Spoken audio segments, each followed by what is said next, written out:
ನಮಸ್ಕಾರ, welcome to VSK Karnataka recipes. ಇವತ್ತು ಮಸಾಲಾ ಪುದೀನ ಚುನುಮರಿ ಮಾಡುತ್ತಿದ್ದೇನೆ.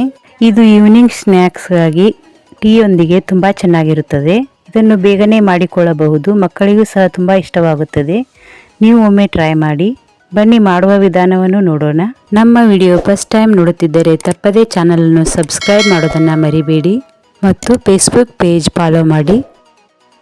ಮೊದಲು ಒಂದು ಮಿಕ್ಸಿ ಜಾರನ್ನು ತೆಗೆದುಕೊಳ್ಳಿ. ಈಗ ಇದರಲ್ಲಿ 1 ಹಿಡಿ ಆಗುವಷ್ಟು ಪುದೀನ ಹಾಕಿಕೊಳ್ಳಿ. ಸ್ವಲ್ಪ ಕೊತ್ತಂಬರಿಯನ್ನು ಹಾಕಿಕೊಳ್ಳಬೇಕು. ಇದರ ಜೊತೆ ಒಂದು 4 ಮೆಣಸಿನಕಾಯಿಗಳನ್ನು ಹಾಕಿಕೊಳ್ಳಿ. ಈಗ ಇದನ್ನು ಚೆನ್ನಾಗಿ ರುಬ್ಬಿ ಇಟ್ಟುಕೊಳ್ಳಿ. ಈಗ ಒಂದು ಪಾತ್ರೆಯನ್ನು ತೆಗೆದುಕೊಳ್ಳಿ. ಅದರಲ್ಲಿ ಒಂದು ಸ್ವಲ್ಪ ಎಣ್ಣೆಯನ್ನು ಹಾಕಿ, ಎಣ್ಣೆ ಕಾಯ್ದ ತಕ್ಷಣ ಸ್ವಲ್ಪ ಸಾಸಿವೆ ಮತ್ತು ಸ್ವಲ್ಪ ಜೀರಿಗೆಯನ್ನು ಹಾಕಿಕೊಳ್ಳಿ. ಒಂದು 2 ಗಡ್ಡೆ ಬೆಳ್ಳುಳ್ಳಿಯನ್ನು ಸ್ವಲ್ಪ ಜಜ್ಜಿ ಹಾಕಿಕೊಳ್ಳಿ.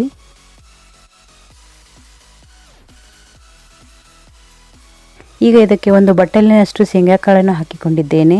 ಇವು ಆಗಲೇ ಫ್ರೈ ಮಾಡಿದಂತಹ ಶೇಂಗಾಕಾಳು. ಈಗ ಇದರ ಜೊತೆ ಒಂದು ಅರ್ಧ ಬಟ್ಟಲಾಗುವಷ್ಟು ಪುಟಾಣಿಯನ್ನು ಹಾಕಿಕೊಳ್ಳಿ. ಇದನ್ನು ಸಹಿತ ಚೆನ್ನಾಗಿ ಫ್ರೈ ಮಾಡಿಕೊಳ್ಳಬೇಕು.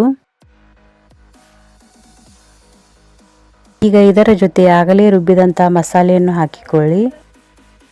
ಈಗ ಇದನ್ನು ಫ್ರೈ ಮಾಡಿಕೊಳ್ಳಿ.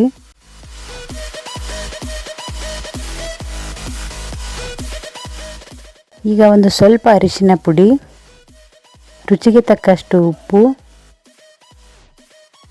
ಚೆನ್ನಾಗಿ ಮಿಕ್ಸ್ ಮಾಡಿಕೊಳ್ಳಬೇಕು. ಈಗ ಕರಿಬೇವನ್ನು ಹಾಕಿಕೊಂಡಿದ್ದೇನೆ. ಇದನ್ನು ಸಹಿತ ಚೆನ್ನಾಗಿ ಫ್ರೈ ಮಾಡಿಕೊಳ್ಳಿ.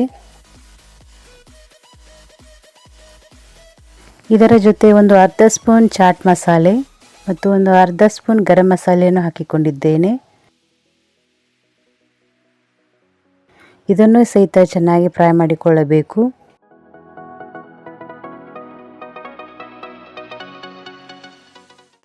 ಈಗ ಇದಕ್ಕೆ ಚುರುಮುರಿಯನ್ನು ಹಾಕಿಕೊಳ್ಳಿ.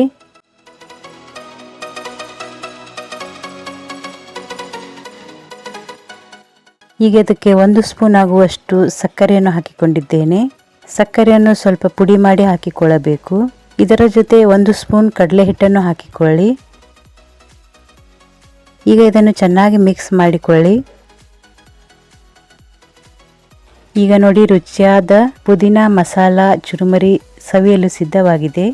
ನೀವು ಒಮ್ಮೆ ಸಂಜೆ ಟೀ ಜೊತೆ ಟ್ರೈ ಮಾಡಿ ಹೇಗೆ ಬಂತು ಅಂತ ಕಮೆಂಟ್ ಮಾಡಿ. ಈ ರೆಸಿಪಿ ನಿಮಗೆ ಇಷ್ಟವಾದರೆ ಚಾನಲನ್ನು ಸಬ್ಸ್ಕ್ರೈಬ್ ಮಾಡಿ, ಫೇಸ್ಬುಕ್ ಪೇಜ್ ಫಾಲೋ ಮಾಡಿ. ಮತ್ತೆ ಹೊಸ ರೆಸಿಪಿಯೊಂದಿಗೆ ಬರುತ್ತೇನೆ. ನಮಸ್ಕಾರ.